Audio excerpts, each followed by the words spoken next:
Mais quel bonheur ce film, je termine à l'instant le film et franchement cette scène post-générique m'a mise en joie, je peux vous dire.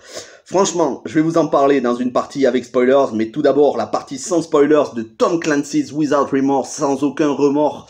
Le film de Stephen Sollima avec Michael B. Jordan qui revient sur les origines de John Clark, personnage qu'on a vu dans l'univers de Tom Clancy au cinéma, notamment dans l'univers Jack Ryan, puisqu'il joue le rôle de John Clark dans les films avec Jack Ryan, que ce soit certains films avec Harrison Ford ou le Jack Ryan avec Ben Affleck. Donc, sans aucun remords avec Michael B. Jordan, je vous en parle dans une partie sans spoilers où je vais parler du synopsis, du casting en détail, des qualités, hein, je vais pas parler des points faibles parce que pour moi il y en a pas et de toute façon c'est une critique à chaud donc j'ai pas envie de trouver des petits défauts au film alors que j'en ai pas vu. Et puis dans une partie avec spoiler, pour le coup je vais rentrer en détail dans le scénario et surtout sur cette scène post-générique mais qui me met en joie, vous pouvez pas vous imaginer à quel point. Alors, sans aucun remords, déjà c'est un film qui devait atterrir au cinéma, qui a été racheté par Amazon, et moi je suis à fond pour que les plateformes de SVOD rachètent des gros films comme ça pour créer l'événement, pour fédérer beaucoup de personnes. Ça permet à tout le monde de voir le film, parce que c'est pas sûr qu'au cinéma il ait eu le succès qu'il va avoir sur Amazon Prime, je suis convaincu qu'il va cartonner. Alors que justement sur une plateforme comme Amazon Prime, ça aurait pu être une autre plateforme, il va être vu par des dizaines et des dizaines de millions de personnes, je suis certain qu'il va être dans le top des films regardés sur la plateforme, et tant mieux parce que ça va permettre d'avoir une suite et de toute façon, quand on voit la scène post-générique, il y a une suite qui est bel et bien prévue. Comme je vous disais, c'est réalisé par Stephen Sollima, réalisateur qui a travaillé notamment sur des séries comme Romanzo Criminal, enfin en vrai 2 séries sur la mafia, et surtout, qui a réalisé Sicario 2.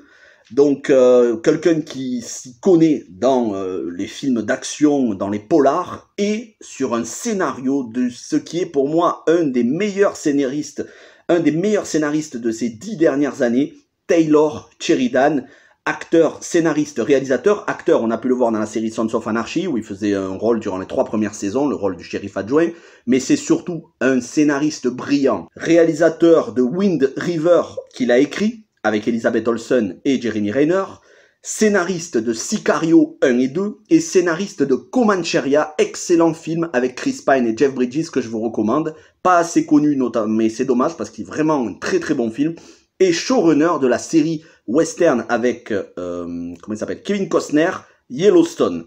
Donc je crois qu'on va entamer la 3e saison bientôt. Donc c'est un parcours sans faute au niveau des scénarios et de la réalisation. Taylor Sheridan, il a une patte bien à lui, c'est du polar burné, assez intelligent, avec de la réflexion, surtout avec de la complexité, des rebondissements, des retournements de situation, et on trouve tout cela dans Sans aucun remords.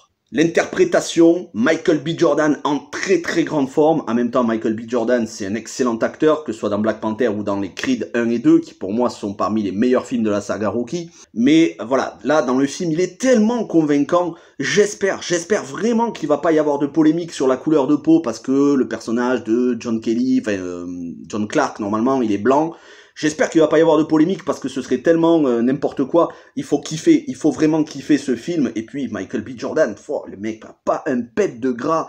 Il est blindé de muscles, il est athlétique, il est sérieux dans le film. À aucun moment il donne envie de rigoler. Le mec, on sent qu'il est sérieux, qu'il peut fracasser des personnes à n'importe quelle seconde.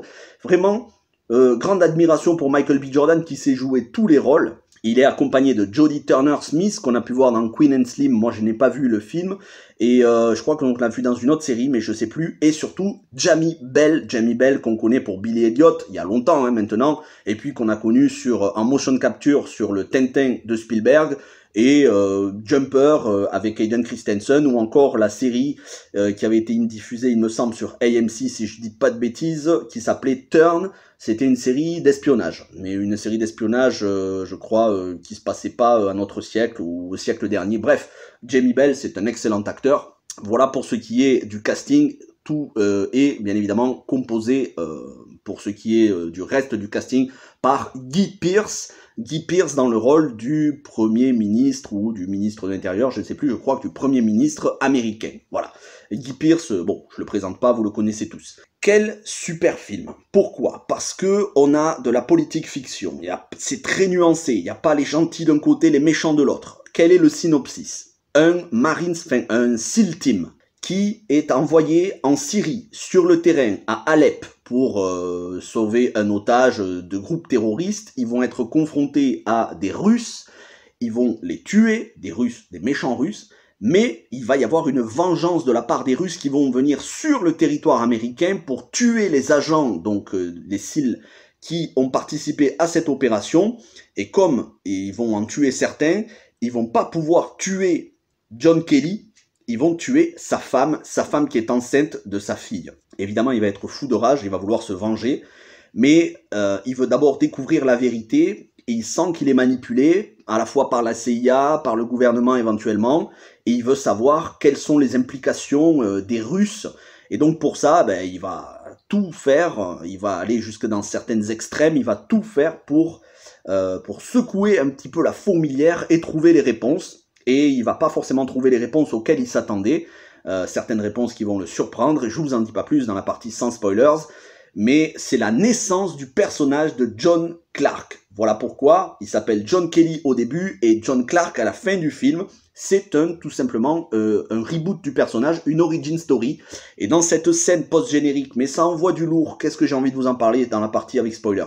Tout ça pour vous dire que c'est un excellent film.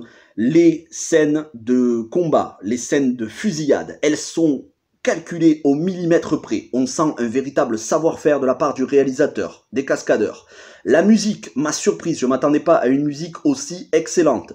C'est composé par John Z, alors je ne connais pas du tout le compositeur, si vous connaissez, dites-le moi dans les commentaires, mais je ne connaissais pas du tout.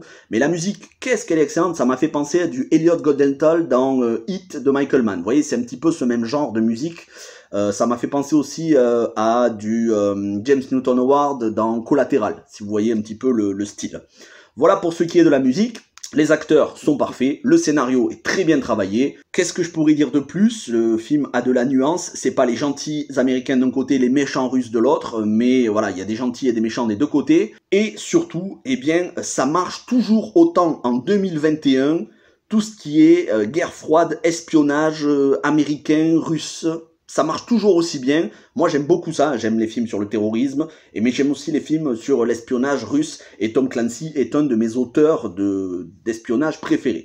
Et d'ailleurs, j'espère qu'un jour, ils vont adapter Splinter Cell, qui est dans l'univers Tom Clancy, les jeux vidéo Splinter Cell.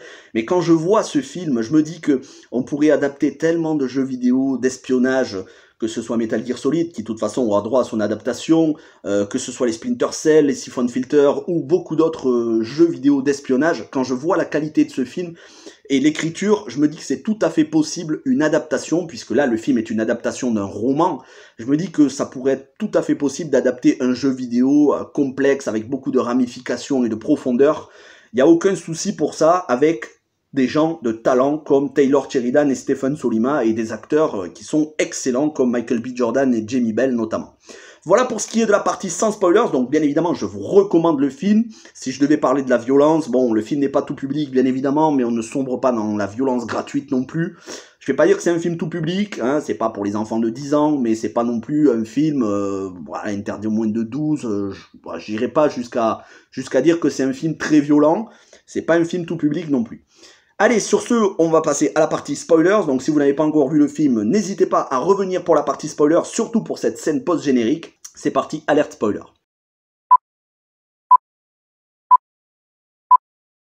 Donc dans la partie spoiler, on s'aperçoit tout simplement que c'est la CIA qui sont à l'origine du meurtre de sa femme, qui veulent faire tuer les membres des SEAL Team, tout ça pour créer un complot entre les États-Unis et la Russie, pour retrouver la peur de la guerre froide, et tout ça est créé comme voilà, et qui est créé dans l'ombre par le personnage de Guy Pearce, le Premier ministre. On va s'apercevoir que Jamie Bell, qui est un agent de la CIA, qui au début avait un rôle trouble, est finalement quelqu'un de loyal, quelqu'un de fiable. Il deviendra le chef de la CIA à la fin du film. Et John Clark, John Kelly, va se faire passer pour mort. Et évidemment, il y en a quelques-uns qui vont savoir la vérité, qu'il est toujours en vie. Pourquoi? Pour renaître sous forme d'une légende. Vous savez ce que c'est les légendes, si vous avez vu la série Le Bureau des légendes avec Mathieu Kosowitz, ou tout simplement Legends avec Sean Bean, la série américaine.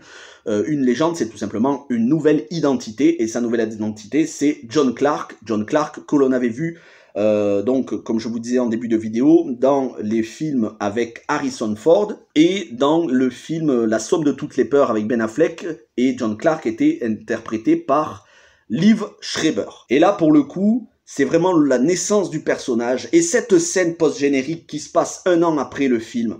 On a John Clark qui revient à Washington, et donc il va retrouver désormais son ami en qui il a confiance, Jamie Bell, qui est devenu directeur de la CIA, et il va lui proposer une solution, il va lui proposer un plan pour justement pouvoir lutter contre les complots internes au gouvernement en formant l'équipe Rainbow. Et là, on arrive directement à Rainbow Six. Rainbow Six, dont sont tirés les jeux vidéo Rainbow Six. Si vous avez joué aux jeux vidéo, c'est excellent. Ça promet une suite où on va justement avoir à la fois John Clark en tant que chef des Rainbow Six, mais aussi des agents britanniques et des agents de différents pays de l'ONU. Tout ça pour pouvoir justement déjouer des complots au cœur des gouvernements. Là, on est totalement dans le 24 heures chrono Homeland.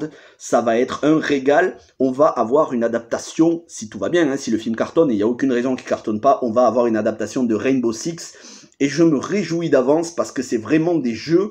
voilà, s'il y avait dû y avoir une adaptation de Tom Clancy, en dehors de Splinter Cell, ça aurait été Rainbow Six.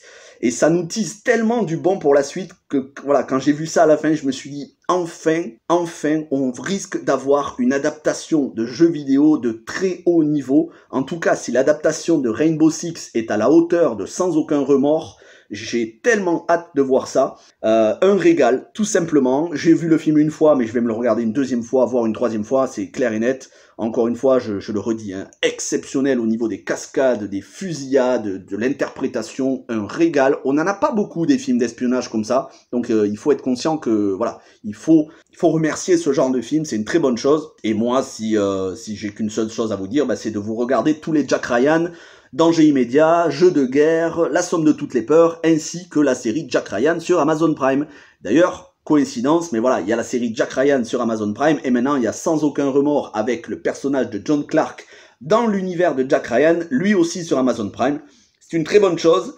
Merci à tous ceux qui ont regardé cette vidéo, j'espère que vous avez apprécié la vidéo et surtout le film. N'hésitez pas à me dire ce que vous en avez pensé dans les commentaires. On se retrouve demain pour une adaptation de jeux vidéo. Bon, alors attention, une adaptation de jeux vidéo qui va pas être extraordinaire, je vous le dis tout de suite. Ça va être... on vous verrez demain. Et on se retrouve ensuite la semaine prochaine pour beaucoup d'autres vidéos. Merci à tous. Passez un bon vendredi. Ciao tout le monde.